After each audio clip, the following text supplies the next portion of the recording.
Hi friends, ఈరోజు మళ్ళీ మీకోసం ఇంకో రెసిపీతో వచ్చేసాను. అదేంటంటే క్యారెట్ బీట్రూట్ కలిపి కర్రీలా చేశాను. చపాతీలోకి చాలా బాగుంది. మీరు ట్రై చేయండి.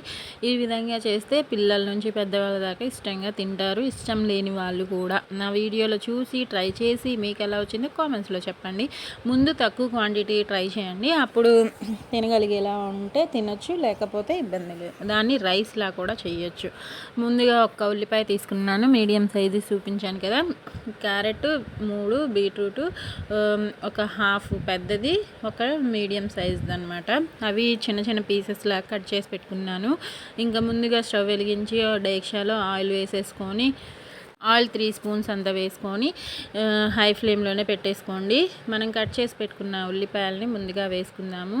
ఆ ఉల్లిపాయలు కూడా బాగా ఫ్రై అయ్యేదాకా ఫ్రై చేసేసుకొని ఇంకా కలర్ మారిన తర్వాత మన క్యారెట్ బీట్రూట్ కూడా వేసేసుకుందాము. ఇప్పుడు చూపిస్తాను వీడియోలో. మరీ డీప్గా ఫ్రై అవ్వనవసరం లేదు. ఈ కర్రీ కోసం అయితే ఉల్లిపాయలు ఎలా అవ్వాలో చూపిస్తాను. కలరు టెక్స్చరు మీకు క్లియర్గా వీడియోలో. మీరు కావాలంటే జీలకర్ర వేసుకోండి, లేకపోయినా ఇబ్బంది లేదు. ఈ కర్రీకి నేనైతే తాలింపు గింజలు ఏం వేయట్లేదు. చపాతీలో తినడం కోసము ఇలా ట్రై చేస్తున్నాను. మా వారు అడిగారు కర్రీలా ట్రై చేయమని. ఎప్పుడు ఫ్రైయే కాబట్టి ఇలా ఒక్కసారి కర్రీలా కూడా ట్రై చేశాను అనమాట. ఉల్లిపాయలు ఫ్రై అయిన తర్వాత క్యారెట్ బీట్రూట్ కూడా వేసుకొని పసుపు ఉప్పుతో మగ్గిస్తాను. ఎప్పుడూ తెలుసు కదా మీకు. హాఫ్ స్పూన్ పసుపు, 1 స్పూన్ అంతా ఉప్పు వేసుకొని చక్కగా మిక్స్ చేసుకొని మూత పెట్టి లో ఫ్లేమ్లో మగ్గించుకోండి. ఈవెన్గా మగ్గిపోతుంది. ఒక 15 మినిట్స్ బాగా మగ్గిపోతాయి, లేతగానే ఉన్నాయి కాబట్టి. ఓకేనా. మూత పెట్టి ఒక 15 మినిట్స్ తర్వాత ఇలా ఉంది టెక్స్చర్. చూడండి ఎంత కలర్ఫుల్గా ఉందో. ఈ కలర్స్ న్యాచురల్ కలర్స్. పిల్లలకి తినిపిస్తూ మీరు కూడా తింటూ ఉంటే ఆరోగ్యం కూడా మనకి బాగుంటుంది కాబట్టి ట్రై చేయండి. ఇది పచ్చిమిర్చి,